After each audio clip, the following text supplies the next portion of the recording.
Welcome to Great Grace and Growth. This is a podcast where we empower you to build wealth and to pursue your dreams. I'm your host, Laura Navaquin, and I'm a seasoned real estate investor. I can't believe I can already say that because it's been 9 years. Where have the years gone? An entrepreneur and founder of Inspire Her Foundation. And today we're kicking off our series of real estate wholesaling with a beginner's guide in mind. If you are new to real estate or just curious about how to get started with minimal to no capital at all, this episode is for you. We'll cover the basics from finding your first deal to closing the contract. So let's jump in. All right, guys. First, let's start with the introduction, the basics, the introduction to wholesaling. So what is wholesaling? Ultimately, wholesaling is a strategy where the investor, which is the wholesaler, being yourself, finds a discounted property, which is off-market property, and enters into a contract to buy it.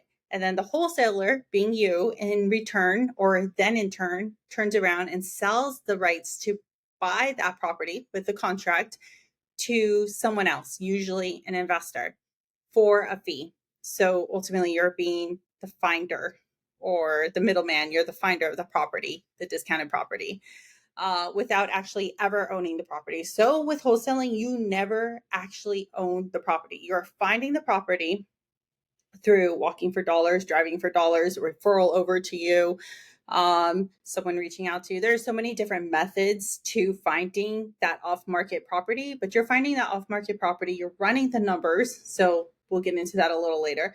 Running the numbers, knowing where it needs to be, and making that offer to the owner of that particular property. They agree to it. You're creating a contract to purchase it at that particular price.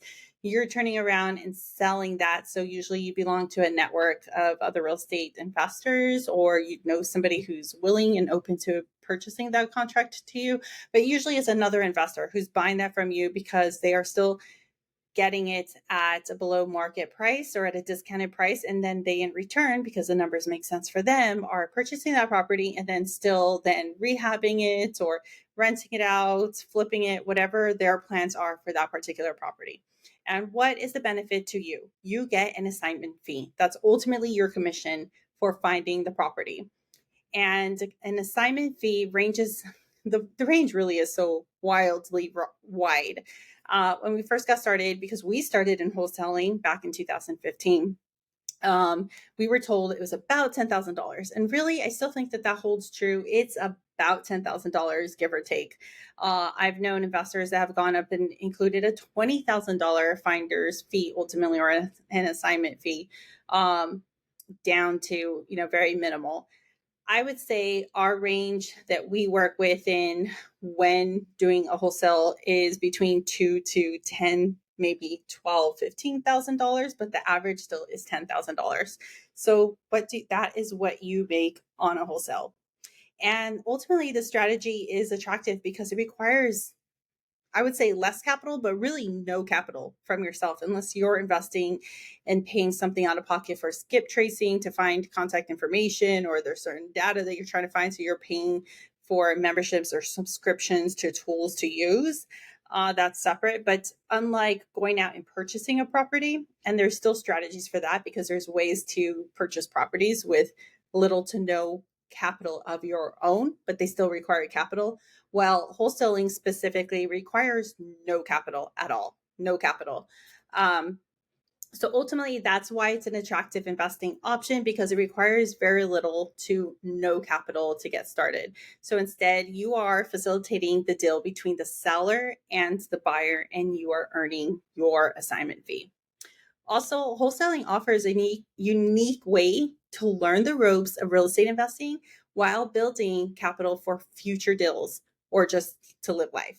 And that is exactly what we did. So when we got started, I've shared the story with you guys before, we went to a weekend seminar in New York. It was a 4-day seminar, bought in on the classes and the courses, and it was like $30,000 for the books, the weekly courses, and we added the mentor option to it, where the mentor came out to us in the market that we were in. So we were going to be in New Jersey, and hit the streets with us for a weekend, 2 days, to go out and be entirely hands-on with us.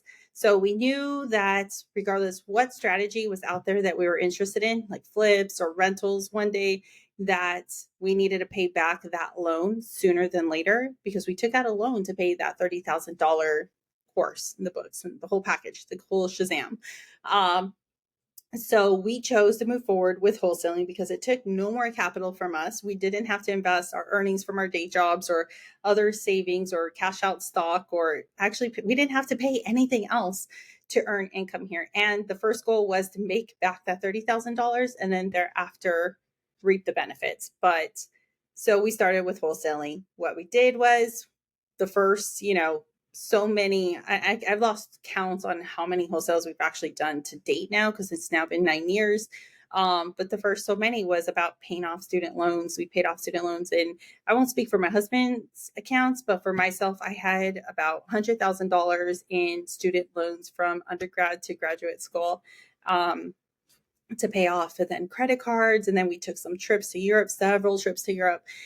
So just enjoyed life with that, and then started putting away to savings as well, which then we used some of the capital and those earnings from wholesales to start building our actual real estate portfolio. So those were the actual purchases, and that'll be a whole other episode later on how we did that and the methods and strategies that we use to now be at 21 doors. All right. So with wholesaling, the first component is to find a motivated seller. And there's several steps to doing so. One, there's so many steps and strategies. One, you can do the popular term, which is called driving for dollars. When we were doing this, we were living in New York City, so we didn't necessarily we had a car. I don't know, we never really drove for dollars so much, but instead we would take the subway to the train to the bus into New Jersey, different neighborhoods in areas of New Jersey where we literally walked for dollars. So looking for those distressed properties to ultimately find motivated sellers that are eager to sell their properties quickly and often below market value. You need them to be below market value in order for the numbers to make sense so that you can get it under contract and sell it quickly over to an investor and make it work out for all of you guys. And no, it's not, I hear from some people sometimes like, oh, it's sad that you're, buying these properties at under market value and the people are losing out. Ultimately, majority of the time of individuals who are motivated sellers willing and open to selling properties at under market value, again, off market properties, are people who inherited the property from somebody and it's just sitting there and it's abandoned and they're neglecting it anyhow. They don't even really want it, but having gone through the process to list it with an agent and sell it, probably because it needs work and they don't want to invest any money in it to do the work, the repairs to actually list it and sell it. So it's just sitting there, and then they're still unhappy about it because they have to pay taxes on it on an annual basis. So they make great candidates and motivated sellers. Also, sometimes individuals who need to relocate quickly for a job, or they're just moving out of state for whatever reason. So they are open and willing to sell at slightly below market. People going through a divorce, people that are close to foreclosure for, layoffs on jobs, or whatever it may be. So they're close to foreclosure. They're actually really great candidates as well because they would rather sell their property at a below market amount, possibly make a little bit, if not make more. But even if they didn't make any, they are paying off their loan and they don't have a foreclosure on their record. They still can go out, get an apartment, whatever it may be, but it's still actually helping them if you see it that way. Because if they didn't sell that property and actually goes through foreclosure, they have a foreclosure on their record and they will be struggling for years in the sense of having that foreclosure on their record and have made absolutely no money in that scenario. So several different scenarios on how and who to look for as motivated sellers to purchase a property at under market value. And then other ways of finding motivated sellers can be through just traditional marketing channels such as direct mailers, online advertising, bandit signs. So you'll see those signs up on the side of the road that say "We buy houses," things of that sort. And then networking in real estate events. Sometimes, you'll get referrals to properties. Next, I would say is understanding the motivations behind why someone is open to selling their property at a discount. This ties back to what I said previously. So everyone has a different reason. And that's usually financial distress, like they've been laid off and, it's been months, or a death in the family and they can't afford it and they don't want a foreclosure on their record, or divorce, relocation. I mentioned all of these things already. Also, remember the goal is to find properties with a low enough price that you can sell them to another investor and still make a profit.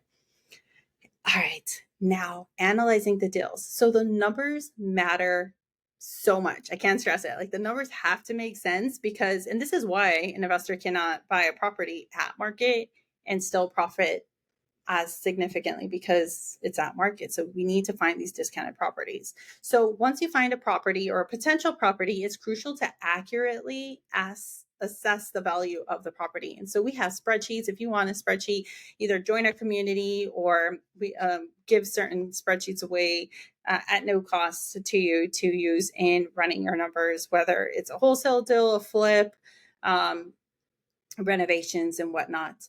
But ultimately, this involves researching the local market and comparing those properties similar to this one that have recently sold in the area. So this is called running comps. So you're running comps of that particular property and finding out what the average price is, or what the going market price is for a similar property within that area. Also, there's tools like multiple listing service, like the MLS, real estate websites, public records, where you can find all of this data. And back in the day, I say back in the day, it's only been 9 years ago, but I feel like there's so many other tools that are widely available now compared to when we first started, because when we first started, we literally went to public records to pull data on the homes that we would find during our walking for dollars.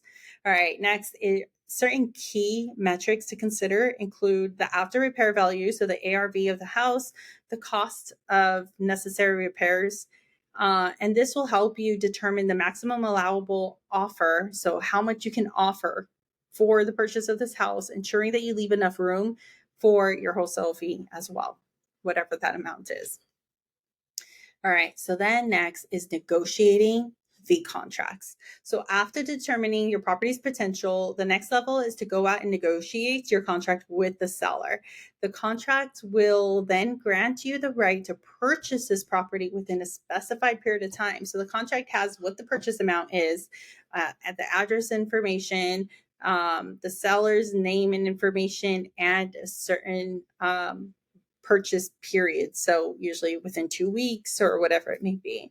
So when negotiating this property, it's essential to be clear about your intentions and to ensure that the contract includes clauses that protect your interests as well, such as inspections and financing contingencies and whatnot. Also, consider consulting with a real estate attorney to ensure that your contract is legally sound and covers all necessary aspects of the deal. The contracts that we provide to our students, or that we give out as sample or guide contracts, have been reviewed and provided to us ultimately by our attorneys. So they are real contracts that were provided to us by our attorneys, the contracts that we actually use in wholesales. The only thing that I would caveat there is to still run it by an attorney at least once when you're getting started, just to ensure that it includes all of the nuances that you want to include within your contract, to make sure you're covered and have a clear understanding of how you're covered when you're getting started. All right, step 5 is building a buyer's list. So ultimately, this you can do this simultaneously as you're getting started, or even prior to. And even when you're building a buyer's list, it never really stops. You're just always, as long as you're in this industry or wholesaling, you're always, or in real estate, not even wholesaling, but in real estate, you're always adding and evolving your buyer's list. But it's essential to have a buyer's list, which is ultimately your network. So be a part of a network or multiple networks, because having a robust list of potential buyers is vital in wholesaling. But just for the success of you being in real estate overall, real estate investing overall, this is a list that will consist of investors' interest in purchasing properties, also what they do. And so you can segment out the list however you like. I like to include it and segment it out by investors in what states, usually what they're looking for, because most investors, some want to only focus on wholesales or fix and flips, or properties that are 2 bedrooms and whatever it may be, a 3-2, or in certain states or certain neighborhoods, A, B, or C class neighborhoods, whatever it may be. But you keep all that information sorted out for yourself so that it makes it so much easier when you get a property, you know exactly who to send that opportunity out to. Also, or you can create an emailing list with all of your buyers within it. So when you get a property under contract, you're sending it out to your network. And I promise you, literally within hours, you'll have some people of interest coming back to you, asking you other questions and showing interest within that particular property.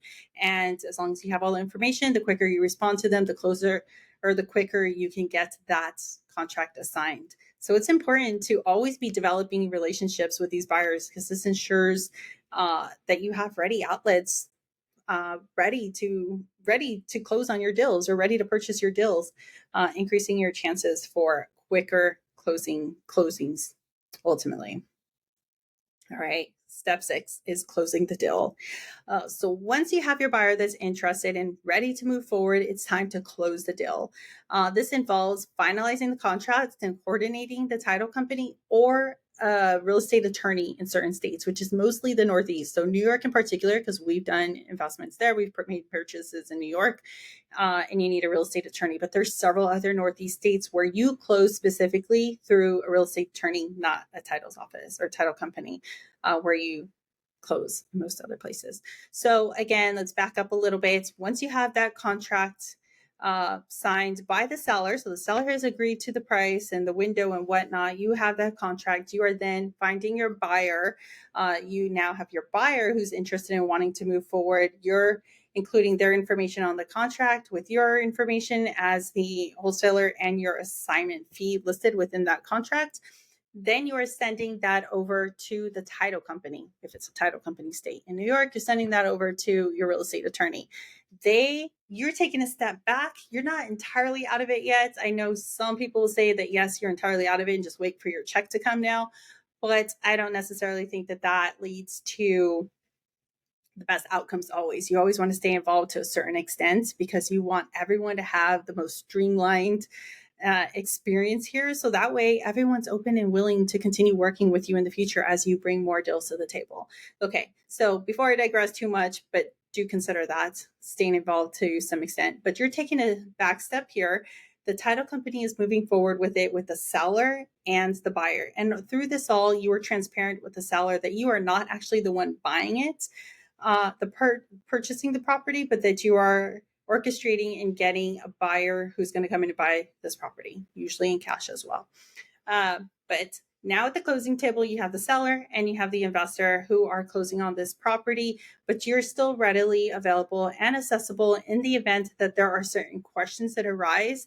You're still that middleman. And this is where I'm saying this is kind of shows like customer service or good customer service, if you will. In other words, where you can still facilitate some of that correspondence between the buyer and the seller if any questions arise on either side, and ensuring that they both have a pleasant and smooth transaction experience. Hence, that investor will come back and work with you in the future when you have other opportunities. Once everything is orchestrated or planned out, processed, closing is facilitated as normal, everything is smooth, then you get your check for your assignment fee, which could be $10,000, $2,000, whatever it is that you had in the contract. Also, I know I mentioned just staying involved because it isn't common, but there are occasionally sometimes hiccups at closing or during closing, such as issues with last minute negotiations. The seller comes back and says, like, something wasn't clear. So you want to be there to delegate that information or have those conversations with that information with them, and, making it clear that you specifically agreed on a certain amount that's within the contract, whatever it may be, or the investor now wants, whatever it may be. So there wasn't a clear title or whatever it may be that comes up in the title search or whatnot, or liens on the property that were not disclosed, but you're still available to help address any of those things between the buyer and the seller. And that's pretty much it. It's super simple. You are it's super simple. You just got to do the legwork. Okay. But ultimately everything takes some work and you got to put in the work to succeed at it. But it is so simple. Do not overthink the process.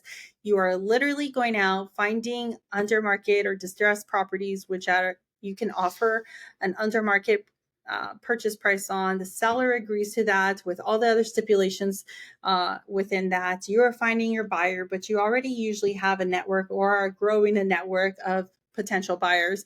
Once you have your buyer who's interested, you are sending the contract over to the title company. The title company is then facilitating the remainder of that closing between the seller and the buyer, assuming that there are no hiccups that arise. They close, you get your check, you're done, you move on, assuming everyone is happy there, that investor had a smooth transaction, is happy with that purchase. They are more than likely willing and and actually will work with you again in the future on a future wholesale or even a flip or just any other strategies that you are working on in the future because of the pleasant experience. So that's a wrap on today's episode of Great Grace and Growth. And wholesaling real estate is an excellent entry into real estate market, especially if you're working with limited to no capital. And as we discussed, the key to staying informed, building relationships, and the approach to each deal with strategic mindset is vital. So remember, every expert started as a beginner, myself included. I started right there with you, with the head deep down into the books, attending all the webinars, hitting the ground with a mentor and whatnot. But we all began as beginners. But with persistence and patience, you'll find success in wholesaling and any other strategies that you pursue later on. So join us next time as we explore whether wholesaling is the right strategy for you.